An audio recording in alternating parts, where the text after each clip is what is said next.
Haleluya,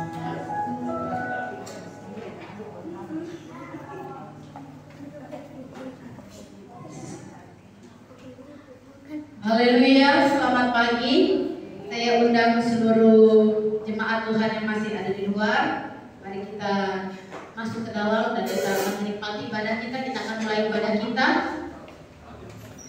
Ya, kita akan menikmati hadirat Tuhan pada siang hari, pada pagi hari ini.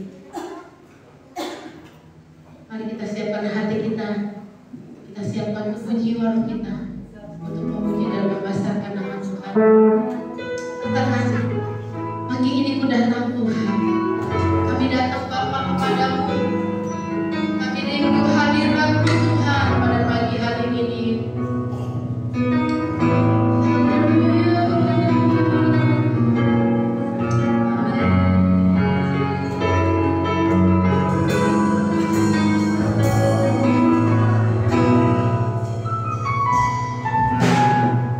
Datang ya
kami. Tuhan akan berkati pelayanan kami.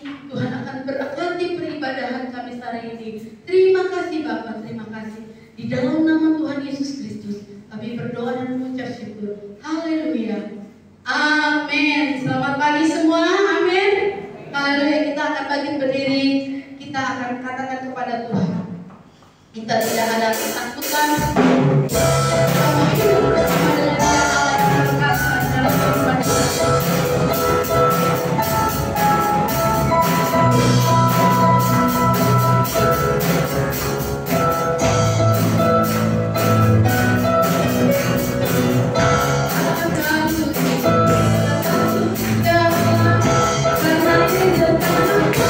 Yesus, Tuhan, tak ada apa dalam hati.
kehidupan kita. Kita naikkan pujian ini lagi ya. Takkan ku izinkan ketakutan, karena ada Tuhan bersama kita. Kita bangkit berdiri. Yuk, kita semangat memuji Tuhan. Kita belajar pujian ini.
Kita tidak takut segala sesuatu karena ada Tuhan yang menjanjikan kuasa Roh Kudus itu ada dalam kehidupan kita. Saya undang Bapak Ibu yang akan menyaksikan kebaikan Tuhan. Mungkin ada yang hari ini merasakan kasih dan kemurahan Tuhan sepanjang minggu, sepanjang bulan ini. Mari saya undang Bapak Ibu maju ke depan. Ibu Jenny, mana?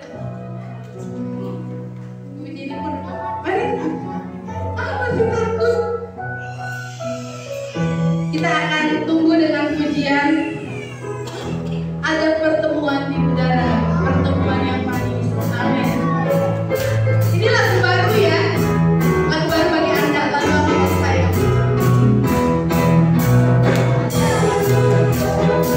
Di udara.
Bingung nyanyinya ya lagu ini.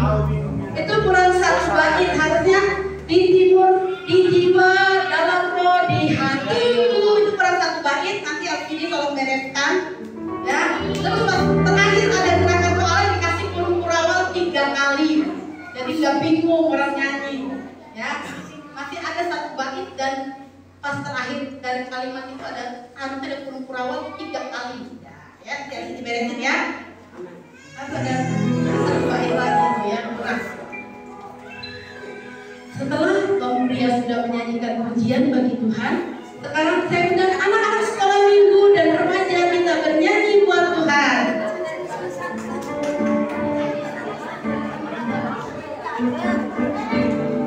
Pakai gerakan ya, tolong kakak-kakak dibantu adiknya biar pakai gerakan. Ayo, masuk. Yesus idolaku.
datang ya Bapa dalam kerinduan.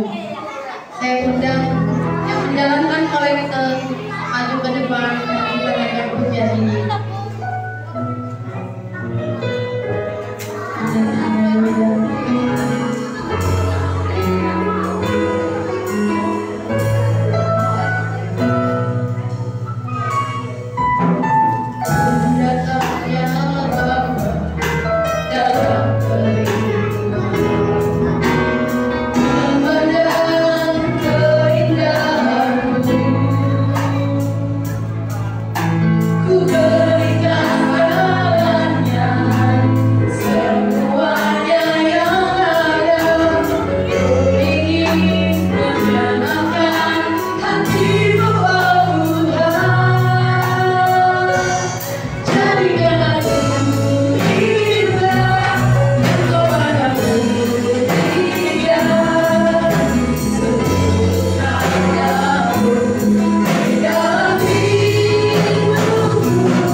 So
Kamu tahu Bapa apa yang kami butuhkan.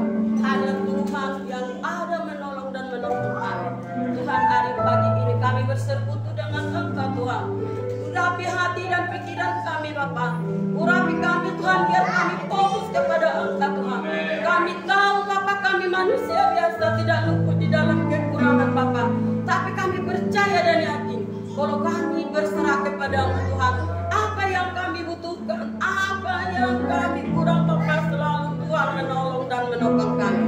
Saat hari pagi ini Bapa, Engkau tahu Tuhan, kami tadi sebagian dari persembahan dari Engkau Bapa. Kau pilih kami masing-masing satu persatu Bapa. Kami bersyukur. Kami bersyukur mempunyai Engkau yang sungguh baik Bapa. Kemarin Bapa yang kami Tuhan, kami sudah menang. Engkau sudah menang. Kami Tuhan disalibkan, dihina, difitnah Tuhan karena dosa kami Bapa. Tapi kami percaya Kau sudah menang Tuhan, dan kami juga umat-Umat-Mu. Kalau memang kami percaya kepada Engkau Tuhan, kami bisa mendapat kemenangan ya Tuhan. Saat hari pagi ini Tuhan, kami Tuhan menyerahkan diri kami ke dalam tangan-Mu. Pada sebagian dari umat-Umat Tuhan menyerahkan anak-Mu kepada Engkau Tuhan. Biar Engkau Tuhan yang menjaga, biar Engkau Tuhan yang memiliki mereka, biar Engkau Tuhan selalu menopang dan menopang mereka ya Bapa. Terima kasih Tuhan buat segala persembahan yang kami kasih tadi ini ya Tuhan. Tuhan, Engkau pilih satu persatu kami Bapa yang tidak memberi Engkau berkati, yang tidak bisa memiliki persembahan Tuhan, kami serahkan kepada tangan-Mu ya Bapa. Terima kasih Bapa, terima kasih Tuhan. Kami Tuhan sebentar lagi menerima berkat dari-Mu Tuhan. Tuhan bagian Tuhan firman-Mu yang menyampaikan Tuhan firman-Mu ya Bapa. Kau urapi pendengaran kami Tuhan satu persatu. Engkau urapi pendengar kami, telinga kami Tuhan, biar kami Tuhan mendengar dengan baik-baik. Jangan kami percuma kalau Tuhan tidak mendengar, biar bisa kami Tuhan pelaku-pelaku firman-Mu ya Bapa. Berkati Tuhan sebagian dari pemain musik, pemain singer, seluruh Tuhan yang Kau urapi di dalam nama Tuhan Yesus. Kami percaya dan yakin Tuhan selalu ada menolong dan menopang kami.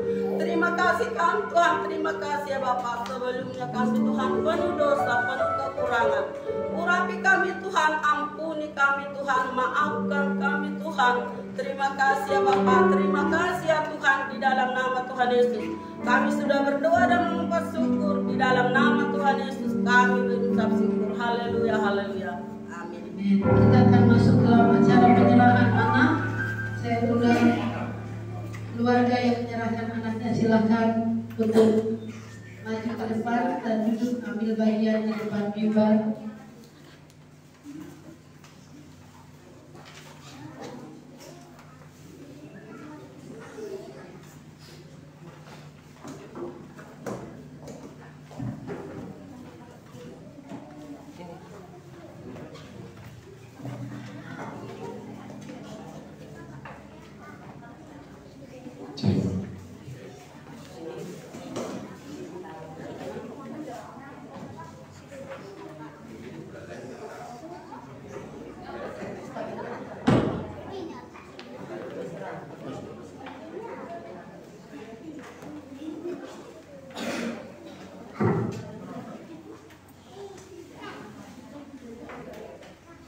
Puji nama Tuhan. Bersukacita hari ini ada dua yang diserahkan bagi Tuhan. Kalau kita aja bersukacita, apalagi surga. Amin. Ketika satu jiwa datang kepada Tuhan, dikatakan malaikat surga bertempur sorak. Karena satu jiwa itu benar-benar berharga di hadapan Tuhan. Kalau Tuhan menggambarkan tentang dari 100 domba ada satu domba yang hilang, betapa dia meninggalkan yang 99 untuk mencari yang satu. Artinya satu aja, jiwa aja berharga, bernilai di hadapan Tuhan. Hari ini kita tuai dua, surga menuai dua, diserahkan kepada Tuhan. Dan penyerahan anak ini akan mereka menyerahkan kepada Tuhan, biar Tuhan yang beracara atas kehidupan mereka Dari mulai kecil, dari mulai mereka orang tua mengenal anak sudah disodorkan. Ini iman dari orang tua yang menyodorkan, yang memberikan, menyerahkan anaknya ke mezbah Tuhan. Biar tangan Tuhan yang menjadi pelindung atas mereka, biar tangan Tuhan yang menjadi berkat atas mereka, biar kuasa Tuhan yang menjadi tudung. Tudung itu perlindungan, tudung itu penjagaan, memproteksi, melindungi. Kiranya segala sesuatu terjadi sesuai dengan iman daripada kedua orang tua ini. Amin. Kita akan mendengarkan firman Tuhan dari Mazmur 10 ayatnya yang ke-13 sampai dengan 16. Kita mau lihat Tuhan anggap apa sih anak-anak ini, bernilai atau tidak. Mazmur 8 ayatnya yang ketiga. Mazmur 8 ayatnya yang ketiga.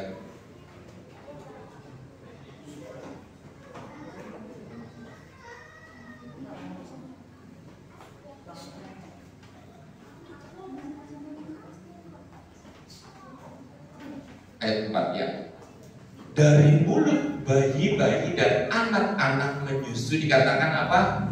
Dari mulut bayi-bayi dan anak-anak yang menyusu telah kau letakkan dasar kekuatan karena lawanmu untuk membungkam musuh dan pendendam. Dari kualitas anak-anak, Tuhan sudah punya nilai atas mereka. Tuhan sudah punya visi atas mereka. Tetapi banyak orang tua yang tidak mau menyerahkan anaknya. Ini lagi karena dasar iman yang kurang, karena pengetahuan yang kurang tentang siapa anak-anak di hadapan Tuhan. Tapi kalau Tuhan aja menggambarkan anak-anak, mulut bayi-bayi bahkan yang menyusu, sudah Tuhan letakkan dasar iman untuk perkembangan kerajaan Allah di dunia ini, masakan kita nggak ngerti. Nah, dari pengertian inilah kita sebagai orang tua concern terhadap hal ini, terhadap anak-anak adalah sebuah potensi. Anak-anak adalah sebuah nilai yang akan berharga di masa depan. Iblis akan merenggut hari-hari anak-anak, masa depan anak-anak ketika mereka bayi, ketika mereka anak-anak, mereka dihilangkan dari hadapan Tuhan, sehingga ketika mereka besar mereka tidak mencari. Inilah kegagalan. Tetapi kalau hari ini Tuhan menuai 2 jiwa, surga menuai 2 jiwa, malaikat surga bertempik sorak, dan kita yang di sini pun penuh dengan sukacita. Mau bertepuk tangan buat Tuhan, dia bertepukkan tepuk tangan. Kurang deh kalau nggak masa sukacitanya.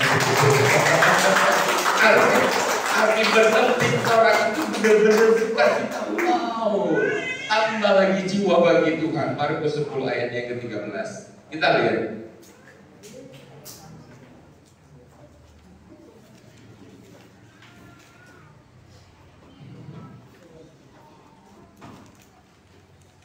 Ya, lalu orang membawa anak-anak kecil kepada Yesus supaya ia menjamah mereka, akan tetapi murid-muridnya memarahi orang itu. 14. Ketika Yesus melihat hal itu, ia marah dan berkata kepada mereka. Sinkron ya dari yang tadi Mazmur tadi, Tuhan di situ meletakkan dasar. Sementara pengetahuan daripada murid-murid yang membutuhkan firman seolah-olah orang tua saja. Bukan, tetapi juga anak-anak. Sudah Tuhan letakkan tahu dan dasar keselamatan untuk hari ini dan masa depan.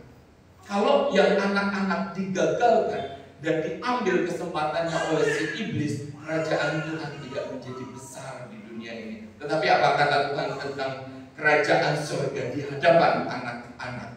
Biarlah anak-anak itu datang kepadaku Jangan menghalang-halangi mereka, sebab orang-orang yang seperti inilah yang mempunyai apa?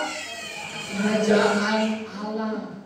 Potensialnya banyak banget di dalam kehidupan anak-anak. Jangan biarkan direnggut, tetapi seperti menyerahkan persembahan kepada Mesbah. Menyerahkan kehidupan anak-anak kepada Tuhan seperti menyerahkan korban di atas Mesbah. Biar Tuhan yang memberikan proteksi, perlindungan, berkatnya. Berkat anak-anak itu ada tersendiri, saudara. Amin. Jangan khawatir. Ketika Tuhan izinkan mereka ada di dalam dunia ini, Tuhan sedang mempersiapkan segala sesuatu atas kehidupan anak-anak. Jangan pernah khawatir. Yang ayat yang ke-15, aku berkata kepadamu, sesungguhnya barang siapa tidak menyambut kerajaan Allah seperti seorang anak kecil, ia tidak akan masuk ke dalam surga. Ketulusan, keinginan, kerinduan, kepolosan, nurut sama Tuhan, iya sama Tuhan, berserah penuh kepada Tuhan, tidak perlu kekhawatiran untuk menghadapi Tuhan, iya saja, menyerah saja, supaya kita masuk di dalamnya. Ayat yang ke-16, tindakan dari Tuhan Yesus, lalu ia memeluk anak-anak itu dan sambil meletakkan tangannya di atas mereka, Yesus memberkati mereka. Kalau biasanya anak-anak saya gendong, saya nggak gendong, ini pandemi ya. Jadi saya cuma meletakkan tangan di atas kepala mereka, berdoa seperti, bukan saya, tetapi seperti Yesus memberkati mereka, seperti Yesus memeluk mereka dan menjaga mereka sampai besar, sampai mereka nanti ada meterai yang akan mereka terima lagi, yaitu baptisan. Kedua, berjalan lagi.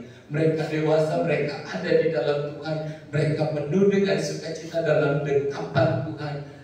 Ketika mereka remaja, pemuda, aku mau dibaptis, dimeterai lagi. Amin. Setelah baptisan barulah meterai selanjutnya sebagai milik ilahi itu akan mereka terima dengan Roh Kudus.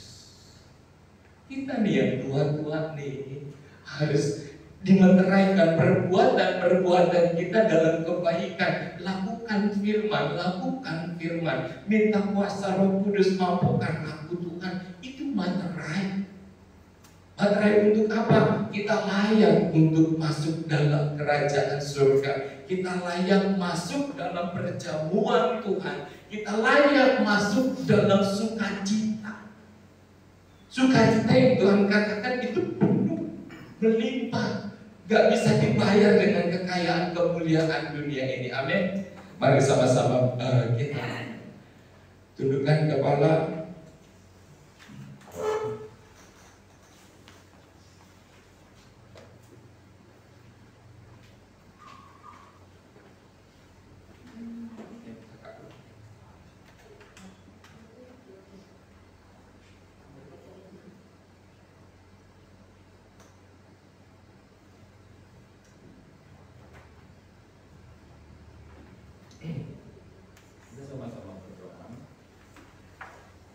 Bapak, terima kasih. Seperti tangan-Mu Tuhan, Engkau taruh di atas kepala anak-anak ini ya Tuhan. Demikian saat ini Tuhan, Engkau akan menjamah mereka, memeluk mereka di pelukan-Mu yang erat ya Tuhan, dan kami menyerahkannya ke hadapan-Mu ya Bapa. Menjadi Tuhan Yesus milik-Mu sepenuhnya. Tidak ada kuasa dunia ini, tidak ada kuasa iblis, tidak ada kuasa udara Tuhan yang akan mengganggu mereka, tetapi mereka boleh berjalan di dalam kehendak Tuhan, di dalam tujuan Tuhan. Pakai anak-anak ini Tuhan menjadi milik kepunyaan. Kami serahkan Gloria Abigail Manawi ke dalam tangan Tuhan, dalam nama Bapa, Anak, Roh Kudus. yaitu di dalam nama Tuhan Yesus Kristus. Kami serahkan Tuhan Yesus anak-Mu ke dalam tangan-Mu ya Bapa, dalam genggaman-Mu. Joseph Edward Marcelino Manalu, di dalam nama Bapa, Anak dan Roh Kudus, yaitu di dalam nama Tuhan Yesus Kristus. Kami serahkan mereka ke dalam tangan-Mu, berikan hikmat kepada orang tuanya ya Tuhan, untuk mendidik mereka, menjagai mereka, Tuhan, mengajar mereka tentang kebenaran firman dan hari depan bersama-sama dengan Tuhan. Ya Bapa, kami bukakan tingkap-tingkap langit bagi kedua orang tua ini ya Tuhan, untuk mereka memperoleh berkat-berkat dan menuai berkat dalam kelimpahan. Kami serahkan semua ke dalam tangan-Mu di dalam nama Tuhan Yesus Kristus. Haleluya. Amin.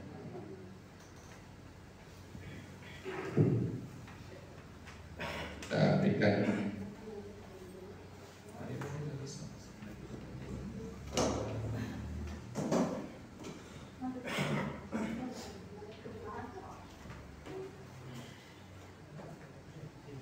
Joseph Edward Marcelino dan Gloria Abigail. Dan berkati selamat ya.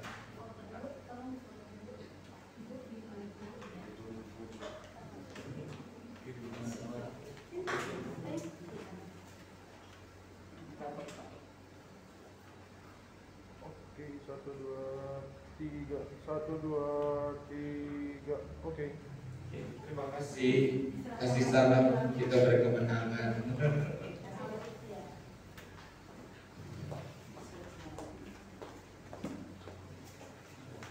Saya serahkan kepada yang membawa anaknya.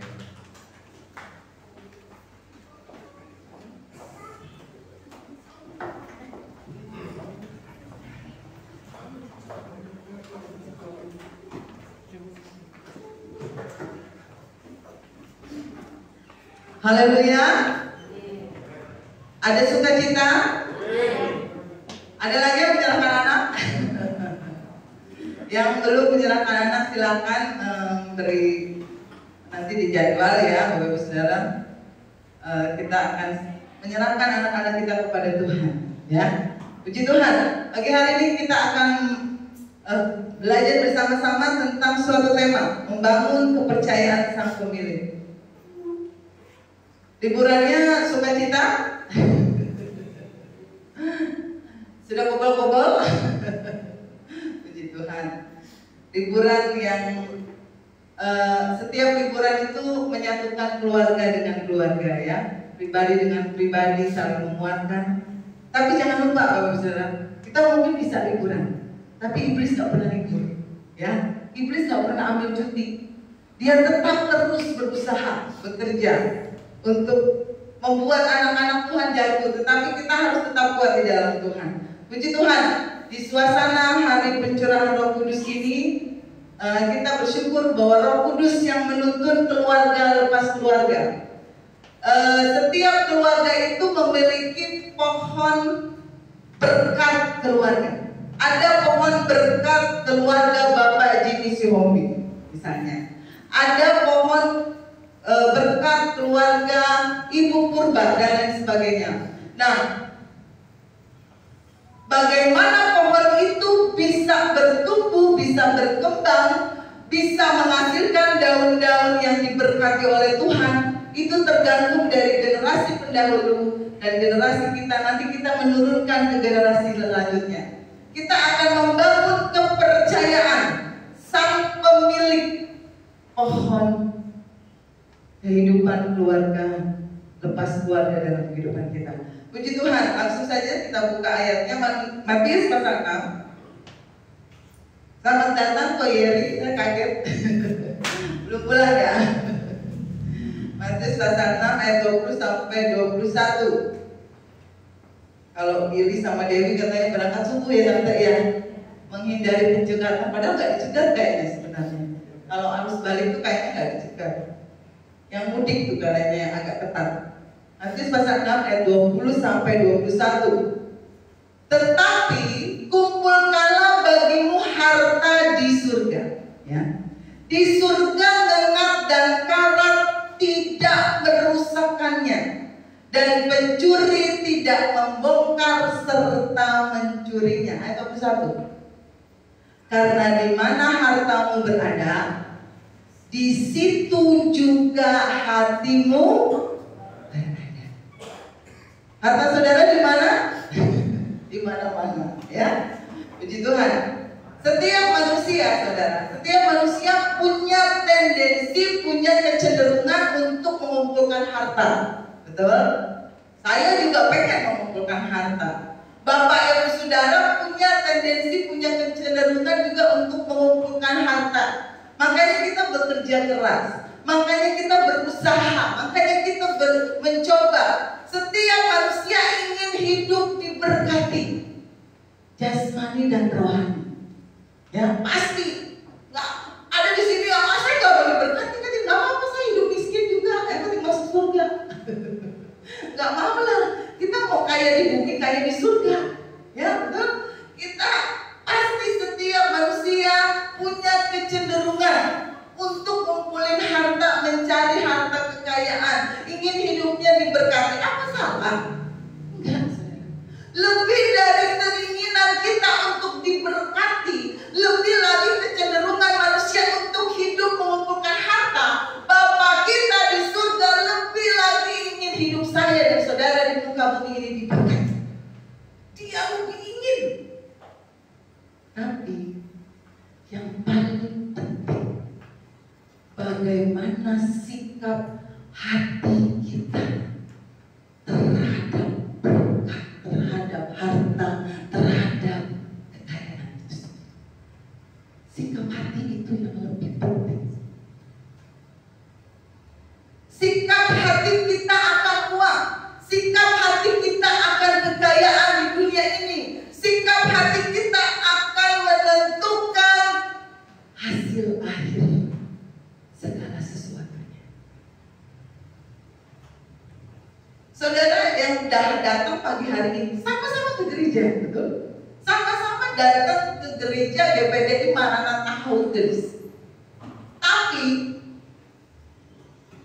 setiap kita punya sikap hati yang berbeda ketika berada di rumah Tuhan.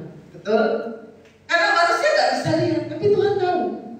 Ada yang datang ke gereja karena mau diabsen. Nanti akhir tahun biar dapat ribet. Ya, kayak kemarin yang 3 bulan tuh Ibu Vina yang dapat ya. Ibu Vina, Tante Enol, Tante Wala ya. Nah, ada mungkin kecenderungan dari manusia, anak Tuhan yang datang ke gereja takut nanti kalau nggak datang kena kutuk. Saya harus ke gereja. Nanti kalau saya nggak ibadah, nanti kutuk-kutuk itu akan hinggap di keluarga saya. Betul?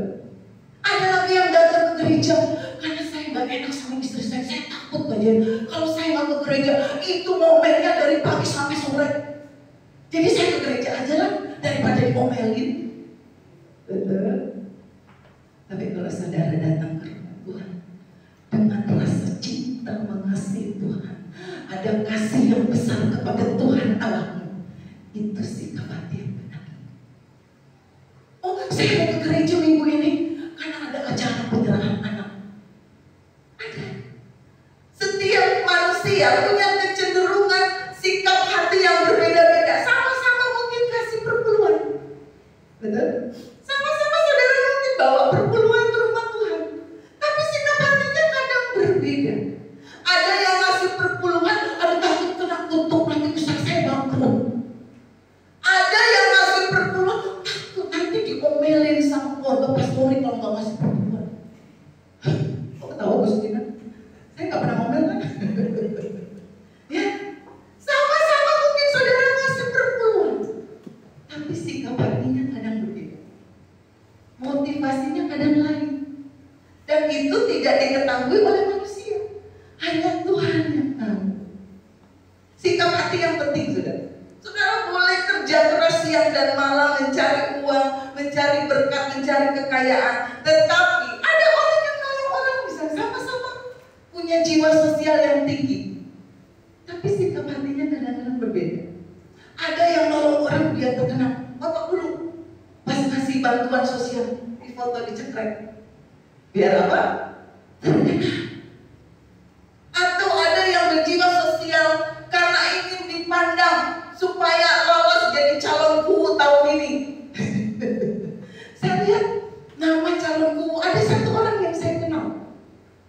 Ade. Itu langganan tukang jahit saya. Saya lihat di spanduk, wah ini langganan yang beringin tuh saudara tahu? Ya, itu Bapak Ade kan namanya. Itu langganan selalu saya jahit. Jahit baju. Jahit. Saya juga ya banyak kan. Calon kubu. Ya. Ada orang yang jiwa sosial supaya menang. Jadi kubu hauris. Betul? Tapi satu hal, Bapak Ibu Saudara, apapun yang saudara lakukan di dunia ini, lakukan karena kasihmu kepada Tuhan Allah. Engkau datang beribadah bukan karena dilihat orang, bukan karena dilihat oleh keluarga pastori, Bapak Ibu Gembala dan siapapun. Tapi kalau kita datang di rumah Tuhan pagi hari ini karena kita mengasihi Tuhan Allah kita dengan segenap hati kita, dengan segenap jiwa kita, itu sikap hati yang benar. Begitupun kalau kita mengumpulkan harta, sikap hati itu yang terpenting. Motivasi apa saudara kerja keras siang dan malam mencari uang, harta dan kekayaan? Itu yang penting di hadapan Tuhan. Tuhan itu lebih mengutamakan proses daripada hasil. Proses saudara dalam mencari sesuatu di dunia ini, itu yang lebih penting. Kalau saudara ingin kaya, cari jalan pintas, itu gak penting. Tuhan mau proses yang benar. Amin. Yang penting itu sikap hati. Ketika kita menabur, ketika kita menolong orang, ketika kita ke gereja, ketika kita kasih persembahan syukur, persembahan, sikap hatinya dulu. Untuk apa? Ada beberapa prinsip dalam kita mencari, mengusahakan berkat dalam pohon berkat keluarga kita mungkin. Yang pertama, sikap hati. Tadi saya sudah jelaskan. Sikap hati ini yang menentukan. Saudara, kita nggak salah hidup punya keinginan untuk hidup diberkati kan? Kita nggak salah punya keinginan, punya kecenderungan untuk mengumpulkan harta. Tapi Tuhan Yesus jauh-jauh ingin lebih kita diberkati, asalkan kita punya sikap hati yang benar. Itu yang pertama. Yang kedua, miliki sikap hati seperti seorang petani. Petani ada di sini. Mata pelajarannya petani? Kayaknya nggak ada ya. Tapi saudara pasti tahu petani. Petani itu dia memiliki tahu bagiannya. Dia itu hanya menabur, merawat, dan menyiram, betul? Kasih pupuk. Tapi dia tahu yang memberikan tuayan itu Tuhan. Dia hanya berusaha menanam bibit pertanian, merawat, menyiram, memberi pupuk. Tapi seorang petani tahu bagian Tuhanlah yang menentukan tuayan. Kalau kita memiliki sikap hati seperti seorang petani, itu baik. Karena apa? Kita tabur terus. Dengan dasar kasih kita kepada Tuhan, kita menabur, kita memupuk, kita menyiram. Tuayan itu bukan hasil akhir. Karena di dalam Tuhan, setiap orang yang menabur pasti menuai. Pasti, saudara. Bukan tujuan akhir, tapi itu pasti. Orang yang menabur pasti menuai. Orang yang menabur itu pasti menuai. Bagian saya dan saudara, memupuk, menabur, menyiraminya.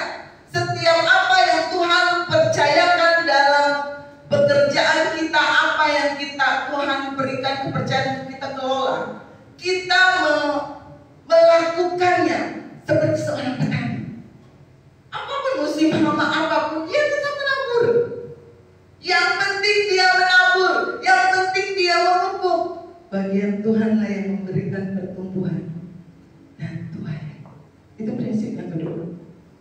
Prinsip yang ketiga, saya dan saudara ini adalah pengelola.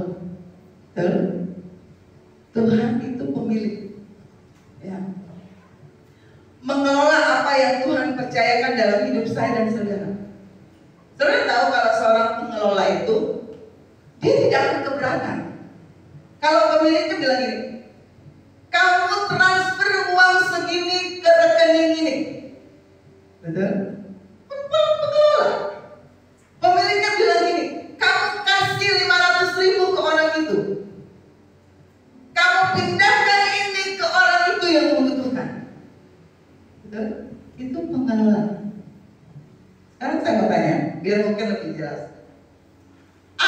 nggak jemaat Tuhan di sini yang mau kasih duit sama saya sekarang? Ada? Ada nggak? 1 juta nih, 500.000. Ada? Aduh, saya dapat duit nih. Benar ini buat saya, Cik. Uang apa ini? Bukan berkeluar kan? Bukan. Makasih, Cik. Si saudara bingung. Ini pendetanya apa Tuhannya sesat. Minta duit kalau khotbah. Apa Tuhan? Pasti saudara bingung kan? Tapi tadi ketika sebelum ibadah saya bilang, Cik, titip uang ini. Kalau saya minta, kembaliin ya. Ciloni sebagai pengelola, kalau saya yang punya, bilang, kembaliin. Harus dikembalikan. Begitulah sikap hati saya dan saudara dalam mengelola berkat yang Tuhan percayakan. Kita ini, saya dan saudara pengelola, Tuhan pemiliknya. Kalau Tuhan kasih kita berkat, apakah kita bilang, punya saya Tuhan? Ataukah kalau Tuhan kasih berkat, untuk apa Tuhan? Saya memberikan untuk apa? Untuk janji iman Natal, untuk janji iman Paskah, untuk sertifikat gereja, atau untuk pembangunan gereja. Itu namanya pengelola. Tidak akan sakit hati kalau sang pemilik bilang, kasih 1 juta ke sana, transfer 500.000 ke situ. Itu namanya pengelola. Berkatnya punya siapa, saudara? Ayo, punya saya kan? Saya kerja keras banting tulang tiap hari. Tidak. Miliki sikap hati sebagai pengelola. Amin. Mau? Ada yang mau kasih lagi uang buat saya? Simpen dulu nanti diambil aja. Punya sikap hati sebagai pengelola. Amin. Mau belajar? Saudara adalah pengelola berkat yang Tuhan percayakan. Kalau saudara diberkati, tanya sama Tuhan, untuk apa Tuhan? Kalau saudara dapat berkat lagi, buat apa? Nanti saya nggak bisa nabung lagi. Boleh. Punya pos-pos sendiri dalam hidup. Ini pos untuk Tuhan, untuk nabung, untuk urusan keluarga. Miliki, kelola dengan baik. Seorang pengelola tidak akan sakit hati kalau sang pemilik nyuruh A, nyuruh B, nyuruh C, nyuruh D. Amin. Mau jadi pengelola berkat Tuhan? Mau? Karena yang Tuhan kejar dari seorang pengelola adalah kepercayaan. Ketika saudara sudah bisa dipercaya sebagai pengelola, dia akan kasih lebih. Oh, dikelola lagi dengan benar. Dia akan limpahkan lagi berkat. Oh, dikelola lagi untuk Tuhan. Dia terus alirkan berkat itu. Dialirkan sampai saudara kadang-kadang, aduh Tuhan, luar biasa berkat Tuhan. Itu pengelola. Amin. Saya dari kecil, saudara, ya anak-anak pendeta mungkin ya, dari kecil, benar-benar dari kecil, dari se-Excel itu, kalau saya dikasih berkat, itu langsung pakai sini, potong perkeluhan. Mau itu 10.000, mau itu 100.000, harus dipotong dulu. Itu dari kecil, harus. Bahkan saya ingat banget sampai dikejar-kejar, supaya saya harus menyerahkan perkeluhan. Itu dari kecil. Ada sebuah kesaksian, hamba Tuhan, dia punya mobil Kijang apa ya? Pokoknya Kijang ya. Dia punya mobil nggak tahu, yang pasti bukan Kijang Innova. Zaman dulu belum ada. Mungkin antara kayak si merah atau Kijang yang teman-temannya, ya. Itu angkat dulu, siapa tahu ada ya. Hamba Tuhan ini punya hujan, itu pun dikasih dari mertuanya. Pada suatu hari hamba Tuhan ini dapat berkat, dikasih oleh seorang jemaat. Dia dapat mobil Mercedes-Benz, Mercy ya, Mercedes-Benz. Tapi tahukah saudara, baru dia coba itu Mercy-nya, dia dapat dengar suara Tuhan. Kasih mobil itu. Tuhan gak nyebut merek loh saudara.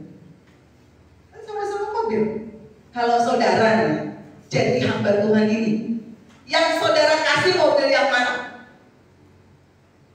Antara Kijang dengan Mercedes-Benz. Yang mana saudara? Kijang, betul kan? Tapi hamba Tuhan ini tahu, pasti Tuhan nyuruh kasih yang terbaik. Baru dicoba saudara. Tapi hamba Tuhan ini taat. Mereka berdua suami istri nangis. Baru aja dikasih nyoba, belum aja berpergian jauh. Tapi mereka dengar suara Tuhan dan mereka taat. Mereka kasih itu mobil Mercy-nya buat pekerjaan Tuhan. Sebagai pengelola berkat yang baik, harus dengar-dengar. Amin. Mau taat? Pasti nekat. Yang ngintip-ngintip. Amin. Dari tadi dia sudah cari celah. Amin. Puji Tuhan. Kalau kita belajar jadi pengelola, awalnya sulit, betul? Ini milik saya Tuhan, saya yang capek kerja keras. Tapi kalau kita mau jadi pengelola yang benar, taat dengar suara Tuhan. Amin. Banyak yang berdeh. Saya juga ikut. Kalau kita mau jadi berkat, jadilah pengelola berkat Tuhan yang benar. Ada satu ayat saudara, di mana Tuhan itu disandingkan dengan yang lain, dibandingkan. Matius 6 ayat 24. Di ayat ini Tuhan dibandingkan dengan yang lain, karena Allah tahu pembandingnya ini luar biasa pengaruh. Matius 6 ayat 24. Tak seorang pun dapat mengabdi kepada dua Tuhan. Karena jika demikian, ia akan membenci yang seorang dan mengasihi yang lain, kata firman Tuhan. Atau ia akan setia kepada yang seorang dan tidak mengindahkan yang lain. Kamu tidak dapat mengabdi kepada Allah dan kepada Mammon. Mammon itu simbol uang, simbol kekayaan. Ada keserakahan di sini. Ya. Hanya di ayat ini Allah dibandingkan dengan yang lain, karena Allah tahu betapa besar pengaruh Mammon dalam hidup anak-anak Tuhan. Besar banget. Karena Mammon orang bisa tinggalkan Yesus. Karena Mammon orang bisa palsukan KTP dan diganti agamanya. Betul? Karena Mammon orang bisa melakukan segalanya. Di ayat ini Allah membandingkan dirinya dengan Mammon. Engkau tidak bisa mengabdi kepada dua Tuhan. Harus satu yang utama. Dan saya percaya pagi hari ini, satu yang utama yang kita mengabdi seumur hidup hanyalah kepada Tuhan Yesus Kristus. Kalaupun ada berkat, ada rahmat, kalahkan dengan ucapan syukur. Karena kita tahu kita pengelola. Amin. Kalau kita mengelola, Dia pemilik. Kita bisa mengelola berkat dengan benar. Ada saudara kesaksian hari ini. Kita belajar jadi pengelola berkat Tuhan yang benar. Ada seorang anak muda, dia sudah janji sama Tuhan. Dia menyerahkan gajinya selama 1 tahun. Posisinya saudara, Posisinya itu dia mau menikah. Kayak siapa ya? Nggak ada Billy ya. Kayak Billy lah. Dia janji sama Tuhan berdasar kalau dia mau menyerahkan gajinya selama 1 tahun. Saudara tahu apa yang terjadi? Calon istrinya mendukung, puji Tuhan. Tapi calon mertuanya marah-marah, saudara. Kamu ini ya janji-janji iman. Nanti anak calon istrimu dikasih apa? Nanti pernikahannya gimana? Nanti kalau udah menikah mau dikasih makan apa? Janji iman selama 1 tahun gaji. Tapi untungnya puji Tuhan calon istrinya mendukung. Dia serahkan 1 tahun gajinya sama Tuhan untuk pekerjaan Tuhan. Pada suatu hari, kemudian dia bersatu. Dia diberi hikmat oleh Tuhan bikin sebuah stick. Kalau stick itu mahal ya. Stick itu kesannya mahal, betul? Kalau saudara makan stick itu nggak ada yang 10.000, 20.000. Pasti di atas 20.000 ke atas. Tapi anak muda ini dikasih hikmat sama Tuhan. Dia membuat sebuah apa? Awalnya dari hanya sebuah, bahkan dari toko ke toko dia tawarkan stick itu. Tadinya dia nggak pernah bikin stick, dia nggak pernah, tapi dia dikasih hikmat Tuhan untuk nyoba. Akhirnya saudara, dia jadi pengusaha yang punya 1 toko, diberkati punya lagi 2 toko, punya 3 toko, bahkan sekarang puluhan toko yang saudara, kalau saudara searching di Google, itu namanya stick mun-mun. Ada yang udah pernah makan? Udah? Murah kan? Namanya stick mun-mun. Ini pusatnya di Solo. Jadi anak muda itu berawal dari dia kasih janji iman, gajinya selama 1 tahun. Tuhan limpahkan berkat itu, dia dikasih hikmat untuk membuka toko-toko stick yang namanya sekarang terkenal. Stick mun-mun sudah tersebar di seluruh Indonesia. Hanya karena taat anak muda ini diberkati. Amin. Mau taat, Tuhan tidak akan pernah berhutang kepada pengelola berkatnya di dunia. Tuhan tidak pernah berhutang.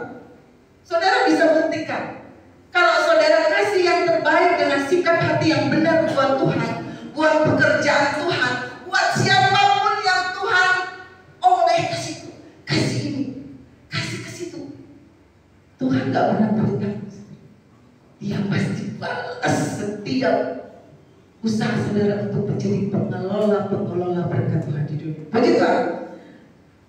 Nah, sayangnya saudara, roh Mamon ini itu dia punya geng, punya teman. Saya bilang Mamon and the gang. Kalau bakwan itu apa? Call and the gang. Kalau ini Mamon and the gang. Yang pertama, roh Mamon itu punya teman. Temannya yang pertama mungkin saudara kenal. Namanya roh kesombongan. Udah kenal? Kalau belum nanti kenalan sama yang namanya roh kesombongan. Roh ini masuk dalam kehidupan Adam dan Hawa. Tuhan mempercayakan Adam dan Hawa untuk mengelola taman Eden, ya. Kamu boleh makan apa aja, kamu boleh mengusahakan apa aja. Tuhan percayakan sebagai pengelola taman Eden. Tapi Allah bilang apa? Jangan makan buah dari 1 pohon itu. Awalnya Adam dan Hawa jadi pengelola yang baik. Tapi ketika roh kesombongan itu masuk dalam hidup mereka, Hawa bisa dibohongin oleh ular. Timbul roh kesombongan ingin seperti Allah. Wah, kalau saya makan buah itu, saya bisa jadi seperti itu. Saya akan menguasai taman Eden. Betul? Roh kesombongan mulai masuk dalam kehidupan Adam dan Hawa. Oh, iblis pintar. Caranya apapun juga supaya anak-anak Tuhan jatuh dalam roh kesombongan. Dan akhirnya saudara tahu, ketika roh kesombongan itu merasuk, mereka ingin makan buah pengetahuan itu. Akhirnya mereka tidak lagi menjadi pengelola, bahkan diusir dari taman. Saya percaya roh kesombongan itu iblis coba tabur dalam hidup saya dan saudara. Kalau saudara mulai diangkat Tuhan, diberkati, hati-hati dengan temannya Mamon sini, ya saudara. Kalau ada roh kesombongan, wah gara-gara saya itu kasetku bisa berdiri, misalnya, betul? Roh kesombongan itu kadang masuk lewat apa aja. Gara-gara saya ini gereja ini bisa berdiri sampai sekarang, mulai merasuki hati. Amin. Kalau ada roh kesombongan mulai hinggap, tampar, pergi dalam nama Yesus. Yang kedua, Mamon ini punya teman lagi tanya. Ada satu kesaksian dulu sebelum masuk yang kedua ya. Di Bandung ada pembangunan gereja di salah satu gereja. Ketika mereka mulai cari dana, mereka mengusahakan dana untuk pembangunan gereja. Setelah firman Tuhan disampaikan, tiba-tiba maju seorang pelayan Tuhan dengan tangan yang gemetar. Tahu gemetar? Goyang-goyang. Kalau orang baca pidato itu yang selamat malam. Siapa di sini kalau pidato masih gemetar? Ya kayak gitu. Pelayan Tuhan tahu. Nanti pidato ya Pak? Enggak gemetar, pelayan Tuhan udah biasa menghadapi orang banyak. Nah, pelayan Tuhan ini habis firman Tuhan dibagikan, habis ibadah dia maju dengan tangan yang gemetar. Dia bilang gini, saya digerakkan Tuhan ketika firman Tuhan disampaikan. Gereja itu sedang mengusahakan dana untuk pembangunan gereja. Dengan tangan yang gemetar, dia bawa sertifikat. Saya hanya punya ini. Dia bilang gitu. Dia serahkan sertifikat tanahnya yang dibekas, pakai untuk pembangunan gereja. Tangannya gemeter. Tapi itu pengelola firman Tuhan. Dia digerakkan. Saudara jangan copy paste ya. Jangan gerak-gerak nanti kedengar kesaksian. Oh saya mau menyerahkan sertifikat. Jangan. Kalau nggak dengar suara Tuhan jangan dilakukan. Ya. Nanti saudara berdumel sendiri. Mana Tuhan?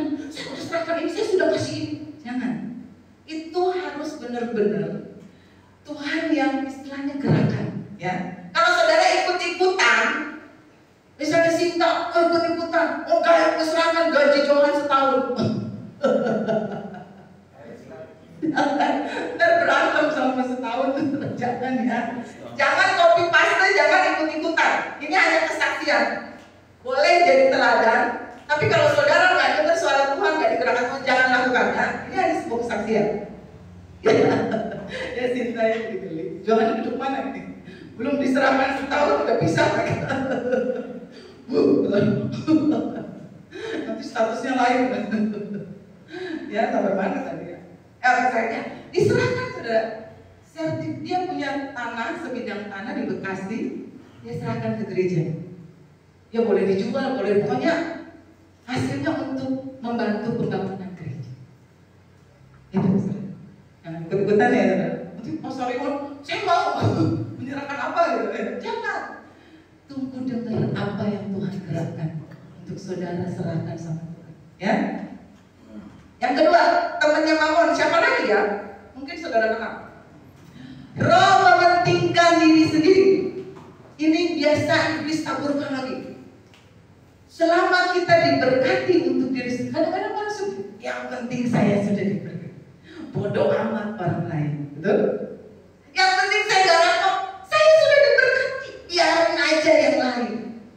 Roh mementingkan diri sendiri. Kalau menghinggapi hidup saya dan saudara, tabok pergi dalam nama Yesus. Amin. Amin. Saya sedang kemarin lihat keluarga saya opung purba saling bergandengan tangan liburan. Ada ribu ya opung ya. Saya lihat itu satu kamar cuma 2 spring bed ya. Itu yang tidur belasan orang sudah. Tapi tidak ada yang mementingkan. Yang penting semua sukacita.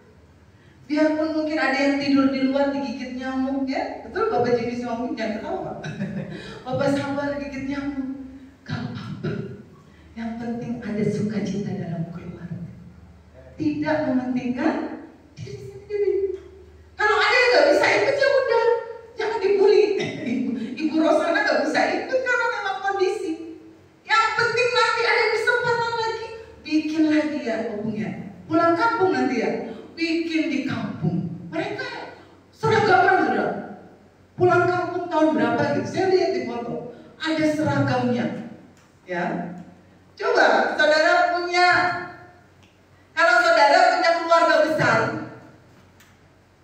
saya kasih ide, coba bikin retreat keluarga.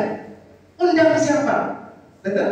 Di Villa mana misalnya Pak Bougainville, keluarga Opung Purba mengadakan retreat keluarga. Contoh ya Opung ya, karena banyak Opung yang keluarga besar banget, banyak. Kalau saya bikin itu, siapa yang datang? Tapi Opung Purba dianugerahkan Tuhan memang keluarga besar. Bikin retreat keluarga, ya, supaya apa? Ada ikatan yang istilahnya ikatan secara keluarga dan juga kedekatan kita dengan Tuhan dibangun. Betul? Ya, siapa tahu nanti liburan berikutnya Tuhan kasih ide untuk kita saling bergandengan tangan. Perang mementingkan diri sendiri. Saudara belajar dari Yusuf. Yusuf itu dibuang oleh saudara-saudaranya, dijual. Ketika Tuhan angkat dia, pasti saudara, di suatu momen, ketika Yusuf sudah jadi tangan kanannya Fir'aun, momen saudara-saudaranya berhadapan dengan dia sudah punya kekuasaan. Secara logika ya saudara. Yusuf pengen balas dendam gak? Secara logika, secara perasaannya, ini nih di depan saya nih, mereka yang sudah membuang saya, menjual saya, bahkan membuli saya waktu kecil. Secara logika, secara daging, pasti Yusuf pengen balas dendam. Tapi satu hal, Yusuf tidak mementingkan perasaan. Amin. Yusuf mementingkan rencana Tuhan yang besar. Dia jadi berkat, bukan lagi berkat keluarga, bukan lagi berkat kota, tapi berkat sebuah bangsa.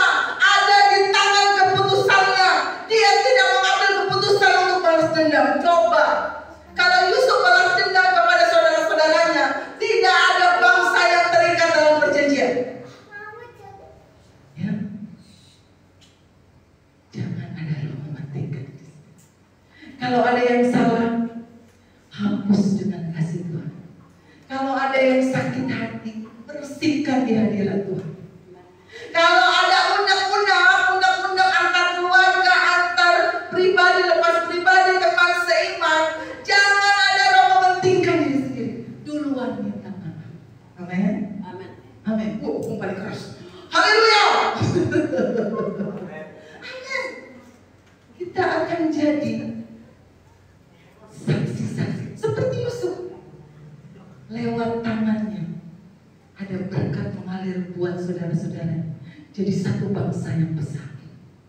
Coba dia balas dendam, firman Tuhan tidak bisa digenapi. Ya, itu ada roh yang kuat. Belajar dari Yusuf di titik ujian terakhir. Yusuf bisa ambil keputusan untuk balas dendam kepada saudara-saudara, tapi egonya dikesampingkan. Dia lebih percaya kalau saudara-saudaranya mereka-rekakan yang jahat, tapi Allah bisa ubah menjadi sesuatu rencana yang baik bagi Yusuf dan semua bangsa. Amin. Buka diri untuk dipakai Tuhan menjadi berkat. Belajar dari Yusuf. Ada sebuah kesaksian lagi. Ini mahasiswa. Di sini ada mahasiswa 1, 2 calon mahasiswa, ya. Sergius. Siapa lagi mahasiswa di sini? Dan ya, nah, Etona mau jadi calon mahasiswa ya? Amin. Maranatha kan? Amin. IPB kan? Hah? Maranatha, oke. Di bawah pimpinan Amin. Ada seorang mahasiswa ini 20 tahun yang lalu, saudara. Dia komitmen kasih janji iman ke gerejanya waktu itu setiap minggu ya, dia kasih 10.000. Itu 20 tahun yang lalu, mungkin sekarang 100.000 mungkin ya. Dia komitmen tiap minggu dia ditransfer oleh orang tuanya 1 minggu 100.000. Kamu ditransfer berapa nih? Mama sampai gak bisa ngitung loh. Luar biasa. Seminggu berapa? Bulanan. Awal-awal itu berarti sekarang? Ya ampun gak bisa ngitung. Tapi banyak banget tuh kayaknya. Berapa nih? Kok gak bisa dihitung nih? 500.000 10 hari berarti sebulan 1.500.000. Nah, kita tahu perbandingan. Mahasiswa ini zaman dulu saudara, beberapa tahun yang lalu, dia ditransfer oleh orang tuanya setiap minggu 100.000 dan dia janji sama Tuhan sama gerejanya kalau setiap minggu dia mau kasih janji iman 10.000, berarti dia seminggu itu hidup 90.000 ya, betul ya? Nah, pada satu minggu di hari Minggu dia udah janji nih, tiap minggu dia mau kasih 10.000. Dia buka dompetnya nggak sebesar ini sudah. Kalau cowok kan tipis, tapi dalamnya banyak kartu. Aku masih suka. Nah. Itu tinggal 10.000-10.000-nya dia buka. Tapi dia bilang Tuhan sambil nangis, saya serahkan sebagai janji iman saya. Kosong kan dompetnya? Bim salah bim kosong. Dia gerejanya, coba Om Deddy, dari dia gereja di Adem Ayem waktu itu. Dari Adem Ayem ke Kaliurang berapa kilo Om? 15, berarti dari sini ke Patrol ya? Berapa? Bener ya? Anjatan. Dia coba nyetop angkot apa sih waktu di Jogja itu apa sih namanya? Minibus kecil. Dompetnya udah kosong, udah dikasih ke Tuhan jadi. Dia tanya ke supirnya, Pak, saya mau pulang ke Kaliurang, tapi saya nggak punya duit, boleh nggak Pak? Supirnya senyum, nggak boleh. Saudara tahu, dia jalan dari gereja ke Kaliurang. Kalau dari sini, Anjatannya, ke Anjatan dia jalan kaki.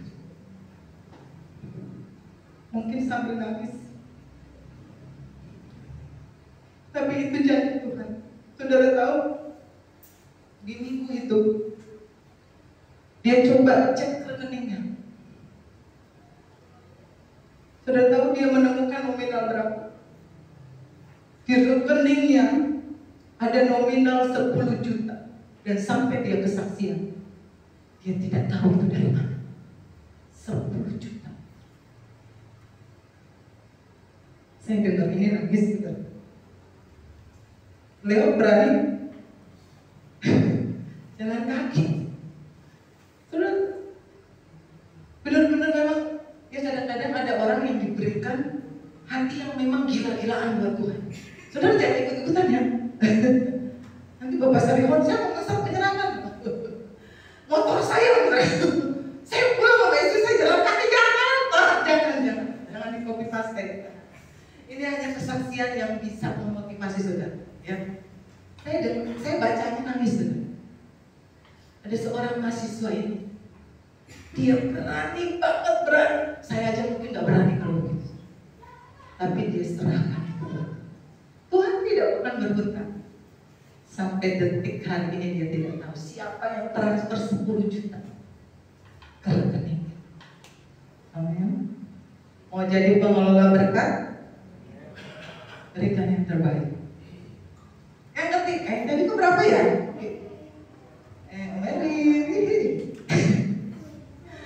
Yang ketiga, roh kemiskinan.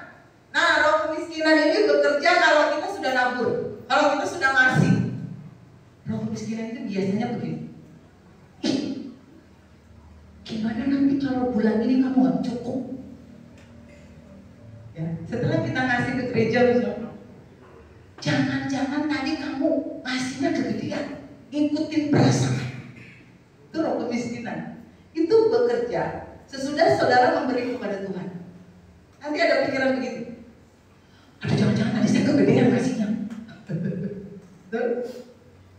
Itu roh kemiskinan. Kalau roh kemiskinan itu datang setelah saudara menabur memberi buat Tuhan, apa?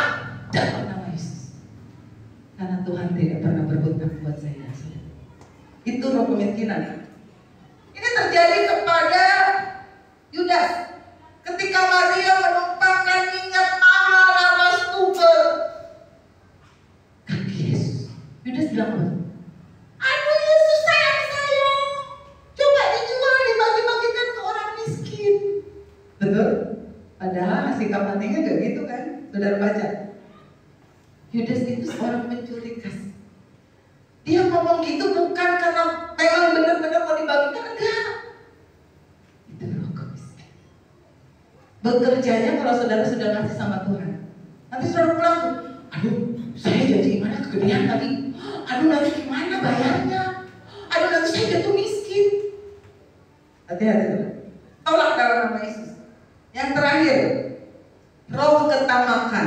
Ya, ini roh keempat yang dipunyai oleh Mamon. Jadi Mamon punya teman, roh kemiskinan, roh mementingkan diri sendiri, dan roh kesombongan. Jangan nangis, Wi. Kamu kenalan sama mahasiswa tadi? Udah jadi pengusaha sekarang, Wi. Roh ketamakan. Roh ketamakan itu akan selalu berkata tidak cukup. Dikasih kado. Kasih kado gak ada mereknya. Misalnya ya. Ini roh ketamakan. Dikasih kenaikan gaji misalnya. Naik gaji seupil. Setitik banget naiknya. Dikasih pertolongan Tuhan. Tuhan tuh nolongnya kayak yang lain gitu, yang besar-besar. Ini nolong Tuhan sedikit, ditolong Tuhan cuma kecil begitu. Masa sakit bisu saya mau kesaksian. Misalnya, ya hati-hati dengan roh ini. Cara untuk melawan roh ketamakan adalah mengucap syukur. Ya, apapun yang Tuhan percayakan di tangan kita. Coba tangannya diulurkan, katakan sama Tuhan, berkati tangannya supaya bisa jadi pengelola berkat Tuhan. Dalam nama Yesus jadi. Amin.